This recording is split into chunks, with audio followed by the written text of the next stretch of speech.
গরমকাল থেকে বর্ষাকাল সারা বছর জুড়ে এই মাছির উৎপাত আমাদের ঘর বাড়িতে লেগেই থাকে।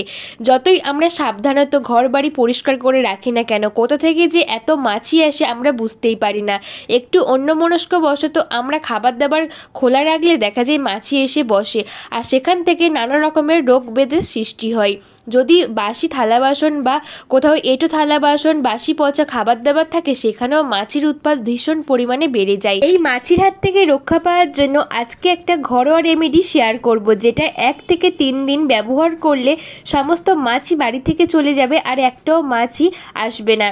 তো অবশ্যই ঘর বাড়ি পরিষ্কার করে রাখা দরকার। ডাস্টবিনে যে সমস্ত পচাবাসি খাবার দাবার সেগুলো রাখা দরকার, আর ভালো খাবার দাবার অবশ্যই ঢাকা দেওয়া দরকার। তবে এই রেমেডি একবার ব্যবহার করলে হাতে নাতে ফল পাবে। তো চলো দেখে নিই ভিডিওটি। মাছি তাড়ানোর জন্য আমরা প্রত্যেকেই বাজার থেকে নামি দামি বিভিন্ন রকমের স্প্রে কিনে এনে ব্যবহার করি, তবে দেখা যায় কিছুদিন পরে আবার মাছি আমাদের বাড়িতে উৎপাত শুরু করে।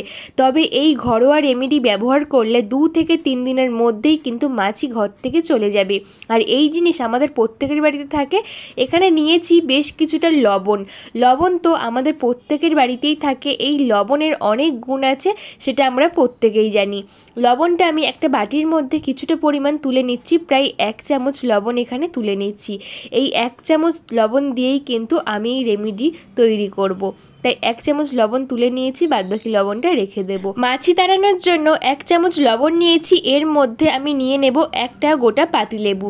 এই পাতিলেবু আমাদের প্রত্যেকের বাড়িতে থাকে, তবে এই পাতিলেবু থেকে আমি 1 চামচ রস বের করে নেব। যেহেতু 1 চামচ লবণ ব্যবহার করেছি, তাই 1 চামচ পাতিলেবুর রস দিলাম, দিয়ে ভালো করে মিশিয়ে নিচ্ছি।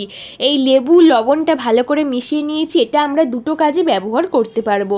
তো কিছুক্ষণ মেশানোর পরে কিন্তু ভালো করে মিশে যাবে। তোমরা একবার ব্যবহার করলেই এই রেজাল্টটা পাবে, দেখবে কত সহজেই মাছি বাড়ি থেকে চলে গেছে।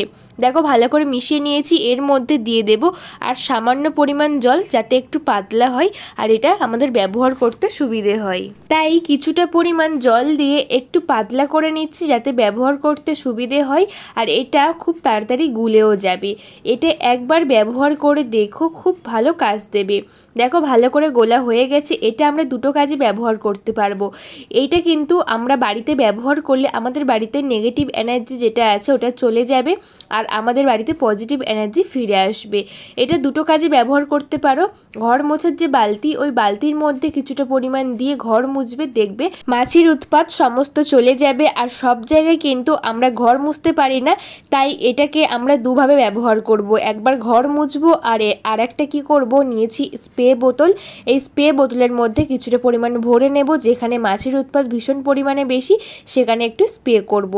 দেখবে সমস্ত মাছির উৎপাত চলে যাবে। অবশ্যই তোমরা করে দেখো, যখনই ব্যবহার করবে তখনই একটু বানিয়ে নিও, দেখবে খুব ভালো কাজ করে। তার সঙ্গে আরও একটা টিপস বলছি। আমাদের প্রত্যেকের বাড়িতে এই নুন লেবু তো থাকেই, তবে এই ডেটলটাও কিন্তু থাকে। অনেক সময় দেখা যায় এই ডেটলটা আমরা ঘর মোছার বালতির মধ্যে কিছুটা পরিমাণ দিয়ে ঘর মুছি, তাহলে কিন্তু সমস্ত রকমের মাছি বাড়ি থেকে দূর হয়ে যাবে। আশা করছি আজকের টিপস আপনাদের কাজে আসবে। একবার ব্যবহার করবেন, 100% গ্যারান্টি রেজাল্ট হাতে নাতে পাবেন। অতিরিক্ত মাছির উৎপাত হলে অবশ্যই ডেটল দিয়ে ঘর মুছবেন। ডেটল না থাকলে এইভাবে নুন আর লেবুর এই মিশ্রণটা দিয়ে ঘর মুছবেন, আর যেখানে ঘর মুছতে পারবেন না সেখানে কিন্তু স্প্রে বোতলে স্প্রে করে দেবেন। আজকের ভিডিও কেমন লাগলো কমেন্টের মাধ্যমে জানাবেন। ভালো লাগলে লাইক কমেন্ট শেয়ার করে আমার পাশে থাকবেন, আর বন্ধু বান্ধব সকলের কাছে শেয়ার করে দেবেন, যাতে সবার একটু হলেও কাজে আসে। আর নতুন বন্ধু হলে অবশ্যই সাবস্ক্রাইব করে পাশে থাকা বেল আইকনটা প্রেস করে দেবেন, আর নতুন ভিডিও আসলে সমস্ত ভিডিও নোটিফিকেশন সবার আগে তোমাদের কাছে পৌঁছয়। আর আমার ভিডিও কে কোন জায়গা থেকে দেখছো বন্ধুরা, একটা কমেন্ট করে দিও, আমার তাহলে খুব ভালো লাগবে। সবাই ভালো থেকো, দেখা হচ্ছে নতুন ভিডিওতে। টাটা বন্ধুরা।